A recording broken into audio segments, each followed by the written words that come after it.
Bilib na po ako sa tapang ng atin pong Philippine Coast Guard, mga kaistorya.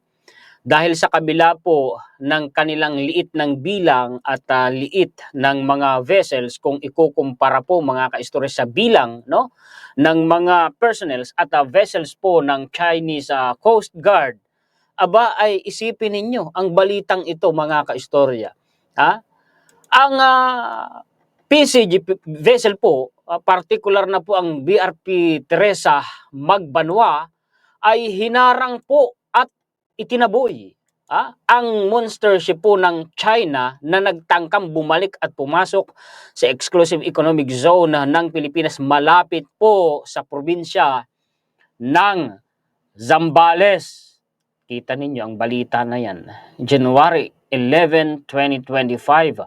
Kahapon lamang po yan, mga kaistorya. BRP Teresa Magbanwa Blocks monster ship attempt to reach Zambales. Kaya yung mga maka-China dyan na iniinsulto ang Philippine Coast Guard at pinagtatawanan, kapwa natin yung Pilipino sa halip ho na maging proud, no? Sa halip ho na tumulong, idinadown pa. Iyan ang ugali ng mga pro-China Kaya nga nakakadismaya sila Di nila naiisip na sa ginagawa nila, ipinapahamak nila ang bansa nila, ipinapahamak din nila ang sarili nila, ipinapahamak din nila ang mga mahal nila sa buhay dahil lahat dito nakatira sa Pilipinas. Nasaan kaya ang utak nila? Ano po, mga kaistorya?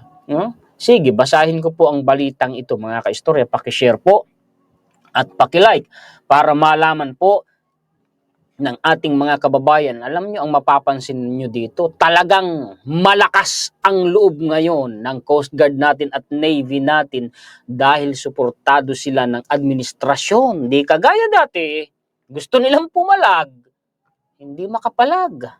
Bakit? Lambot Kung gobyerno natin mismo ang malambot sa China, anong gagawin naman ng Coast Guard? Anong gagawin ng Navy? Natural, susundan nila yung foreign policy ng presidente. Ngayon, nakikita natin kung paano sinusuportahan ng gobyerno natin. Ang Coast Guard at saka po ang Navy natin, ina-upgrade pa nga.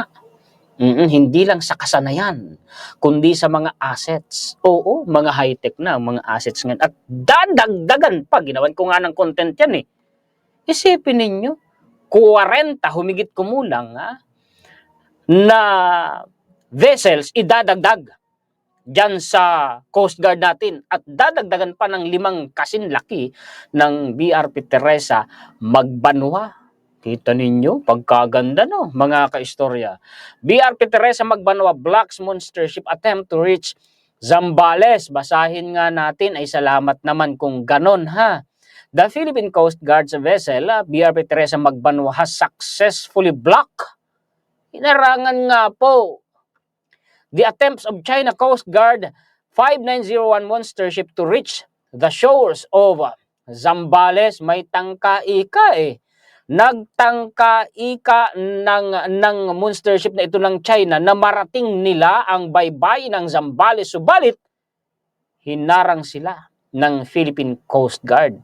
In a statement on Saturday, PCG said that the People's Republic of China deployed the monster ship this afternoon in an attempt to outmaneuver the PCG vessel. Ay ang kaso, hindi sila nagtagumpay. Talagang desidido po ang Coast Guard natin. Yan ang tapang ng Pilipino Despite the imposing size of CZG 5901, halimaw ito, dambuhala ito Sa kabila niyan, yun umanong vessel o barko ng Philippine Coast Guard boldly approached its starboard side at a close range, effectively hindering China Coast Guard vessels attempts to move toward the Zambales coastline. Hinarangan, talagang ginit-git.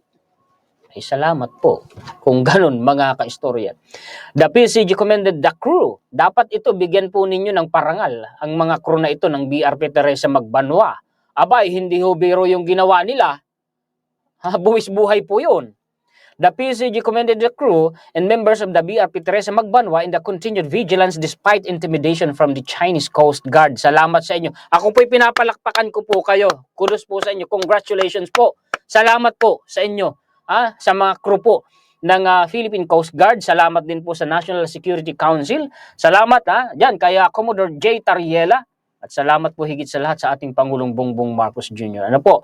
Currently, CCG 5901 has replaced CCG 3304 and is now positioned 97 nautical miles off the coast of Zambales. Nasa loob pa rin ng exclusive economic zone natin. Pero nagtangka raw pong makalapit sa baybayin ng Zambales. Wala. Ginit-git sila. Hinarangan sila. Mga ka-istorya. Kaya hindi natuloy. No? Nitong BRP Teresa Magbanwa. PCG reported that the CCG vessel 3304 has been warded off the coastline of Zambales on Friday. It noted that the ship was illegally sailing malapit. PCG spokesperson for the West Philippine Sea Commodore J. Tariela previously said the CCG 5901 was approximately 160. Ito malayo ay lumalapit nga kung ganun. Ay paano kung hindi po walang tapang ang ating Coast Guard, hindi pa paano na lamang kung naduwag. Di ho ba ay mabuti may tapang? The PCG has consistently communicated over the radio reminding the Chinese crew that they are unlawfully operating within the Philippine Exclusive Economic Zone and do not possess any legal authority to conduct. Totoo yun. Totoo yun mga ito pang mga related dyan na balita sa inquiry din mga kaistorya. China monster ship returns to previous location of Zambales. Bumalik, no? Ay, ang ginawa ng PCG, ayun na nga, mga kaistorya. Yung binasa ko sa inyo kanina. Commodore J. Tariela, the PCG spokesperson for the West Philippines, said, so on and so forth. Dito tayo sa baba. Tariela said the BRP Teresa Magbanwa, one of the PCG's biggest and most modern vessels, was able to gradually push away, itinaboy. Hindi lang po ginitbit, hinarang, itinaboy po. 3304 from the coastline of Zambales, achieving a remarkable distance of up to 97 nautical miles, about 180 kilometers. Ay salamat po.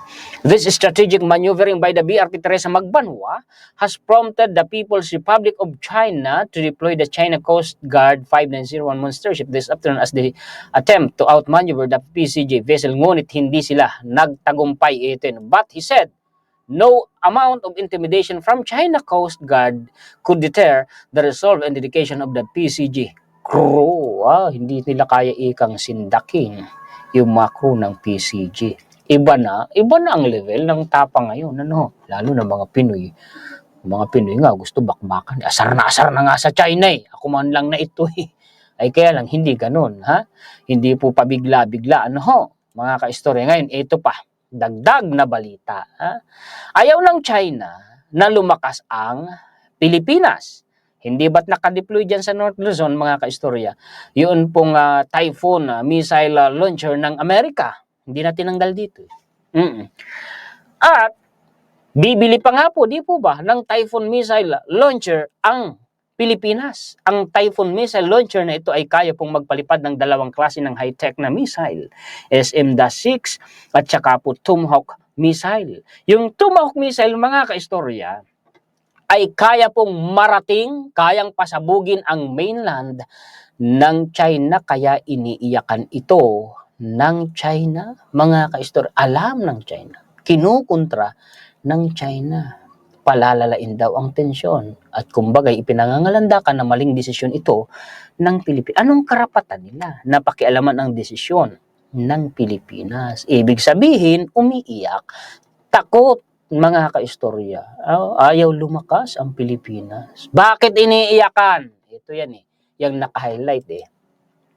The Typhoon missile systems, 450 km SM-6, and 1,500 km Tomahawk missiles, tingnan ninyo, can reach into the South China Sea, Luzon Strait, and even mainland China. Ay kaya naman pala umiiyak. Pwede ba nilang diktahan ang gobyerno ng Pilipinas? Mabuti na lamang, mga kaistorya, hindi po napasisindak ang gobyerno natin. In contrast to calls from China to withdraw the system, Philippine defense official, kagaya po ni Secretary Gibo, have voiced their desire to procure the intermediate range system for their own use. Kita ninyo. Salamat sa presidente ng Pilipinas. Soryahan, nabalitaan nyo ba yung wildfire sa Los Angeles? Matindi mga kaistorya. Ayan no, matindi po. Mga bilyonaryo ng tao, nasunog yung ari-arian nila. Mga sikat na Hollywood star. Oo. Sana makuan din ito, maapula. At isa pang magandang balita, yung fact-checking po ng Meta or Facebook, itinigil na, iyak ngayon ang Crappler. Salamat naman kung ganon. Aba, napakaraming nakuan dyan, napinsala. Sa totoo lang. Sinong nakaranas sa inyo na mag-comment ka lang? Nang hindi pabor doon sa politikong sinusuportahan nila noong panahon ng eleksyon ay censored ka na. Yung iba nga sinususpende pa yung account. Di ba? Nobel winner Risa warns of dangerous times ahead after Meta ends US fact-checking. Yan sa fact-checking na yan. Fact-checker ng Facebook, nadali ilang beses ako nadali yan. Wala namang mali. Ang sabi dito mga kaistorya, Mark Zuckerberg says it's a free speech issue that completely wrong. Sabi niya, binatikos niya. Kasi nga po mga kaistorya, itinigil na yung fact-checking and disinformation research have long been a hot button issue.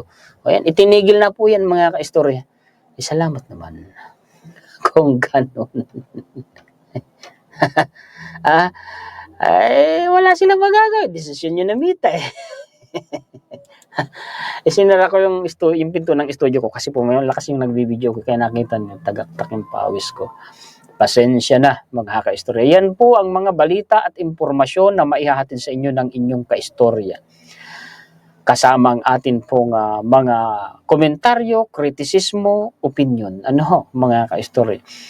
Pakishare po at pakilike. Maraming salamat po sa mga sulit kaistorya natin sa buong mundo na walang sawa. Palaging nanonood, nag-aantabay, sumusuporta, nagla-like at nagsishare po sa mga contents ng inyong lingkod. Mabuhay po kayong lahat. Shout out po sa inyong lahat. Nagpapasalamat tayo higit sa lahat sa atin pong Panginoon. Muli ako po si Juan, historiador, ang tagakwento ng totoong istorya ng kasaysayan na nagmamalasakit sa kapwa ko Pilipino at nagmamahal sa bayang ito ang bansang Pilipinas.